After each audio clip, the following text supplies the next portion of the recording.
ప్రజాప్రతినిధి న్యూస్ కి స్వాగతం. చెర్యాల మండల కేంద్రంలోని వీరన్నపేట గ్రామంలో ఈ నెల 26న జరిగే భారత కమ్యూనిస్టు పార్టీ 100 సంవత్సరాల ఆవిర్భావ దినోత్సవాన్ని విజయవంతం చేయాలని సిపిఐ సిద్దిపేట జిల్లా కార్యవర్గ సభ్యులు అందే అశోక్ పిలుపునిచ్చారు. ఆదివారం చెర్యాల మండలంలోని వీరన్నపేట గ్రామంలో కార్యకర్తలకు సిపిఐ సభ్యత్వ నమోదు కార్యక్రమాన్ని పునరుద్ధరించారు. అనంతరం ఏర్పాటు చేసిన కార్యకర్తల సమావేశంలో ఆయన మాట్లాడారు. ప్రతి గ్రామ మండల కేంద్రాల్లో అరుణ పథకాలను ఎగరవేయాలని, ర్యాలీలు నిర్వహించాలని పిలుపునిచ్చారు.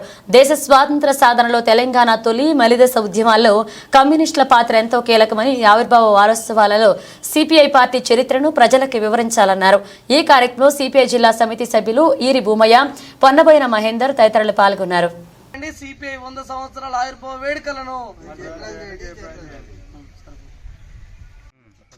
భారత కమ్యూనిస్ట్ పార్టీ సిపిఐ ఉత్తరప్రదేశ్లోని కాన్పూర్లో ఆవిర్భవించి ఈ నెల 26వ తేదీకి 100 సంవత్సరాలు పూర్తి చేసుకున్నటువంటి సందర్భంగా భారత కమ్యూనిస్ట్ పార్టీ సిపిఐ 100 సంవత్సరాల ఆవిర్భావ వేడుకలను దేశవ్యాప్తంగా ఘనంగా నిర్వహించుకోవాలని పార్టీ నిర్ణయించడం జరిగింది.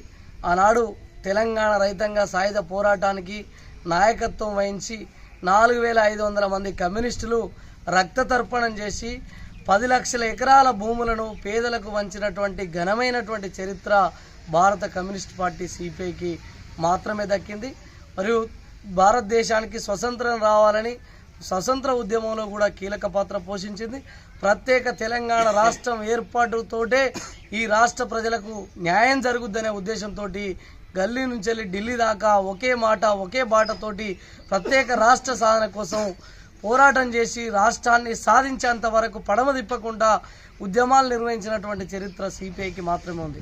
నేడు కార్మిక, కర్షక, రైతు కూలీలు, ప్రజలు, యువత, విద్యార్థి ఎదుర్కొన్నటువంటి అనేక సమస్యల సాధన కోసం వారి పక్షాన పోరాటం చేస్తూ ఇటు ప్రభుత్వానికి ప్రజలకు వారధిగా నిలబడి ప్రజా సమస్యల పరిష్కారమే ధ్యేయంగా, కార్మికుల సమస్యల పరిష్కారమే ధ్యేయంగా ఈరోజు పనిచేస్తున్నటువంటి ఏకైక పార్టీ సిపిఐ మాత్రమే.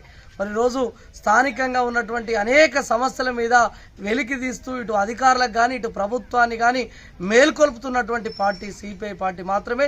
ఇంత ఘనమైనటువంటి చరిత్ర కలిగినటువంటి సిపిఐ పార్టీ 100 సంవత్సరాల ఆవిర్భావ వేడుకలు ఈ నెల 26న ప్రతి గ్రామంలో ఎర్ర జెండాలు ఎగరవేసి ఘనంగా నిర్వహించుకోవాలని సందర్భంగా పిలుపునిస్తాను. అందులో భాగంగానే ఈరోజు చేర్యాల మండలంలోని వీరన్నపేట గ్రామంలో ఈరోజు మన కార్మిక సంఘం సిపిఐ నాయకులతో ఈరోజు సమావేశమై మరియు ఈ కార్యక్రమాన్ని జయప్రదం చేయాలని పిలుపునిస్తూ వారికి సభ్యత్వ నమోదు కార్యక్రమాన్ని కూడా పునరుద్ధరించడం జరిగింది. ఈ కార్యక్రమాన్ని విజయవంతం చేయాలని సందర్భంగా చేర్యాల మండల కమిటీ సిద్దిపేట నుంచి కార్మిక వర్గానికి, సిపిఐ పార్టీకి, ప్రజల అభిమానులకు, కార్యకర్తలకు పిలుపునిస్తాం. భారత కమ్యూనిస్ట్ పార్టీ పేద ప్రజలకు ఒక ఆత్మ లాంటిది. ఇది 1925లో రేసియా నుండి మన హైదరాబాద్కు, మన భారతదేశానికి వచ్చింది.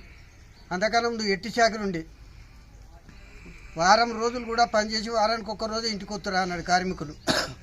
అలాంటిది రష్యాలో, అమెరికాలో, చికాగోలో మన వాళ్ళు పోరాటం చేసి 4500 మంది రక్తదర్పమైన ఆ బట్టతోటే తడిపిన గుడ్డనే ఈ ఎర్రజెండా. ఆనాటి నుంచి కార్మికులకు 24 గంటలు పోయి 12 గంటలకు వచ్చింది. అతి పేదవానికి ఎట్టి శాఖ విముక్తి కోసం పోరాడిన పార్టీ సిపిఐ ఒకటే. మన భారతదేశానికి వచ్చి 100 సంవత్సరాలు అవుతుంది. 26 నాడు ప్రతి గ్రామాన ఎర్రజెండాలు ఎగిరేసి మనం ఒక పండుగలా జరుపుకోవాలని మన కార్మికులకు, మన కామ్రేడ్లకు అందరికీ తెలియజేయడం జరుగుతుంది.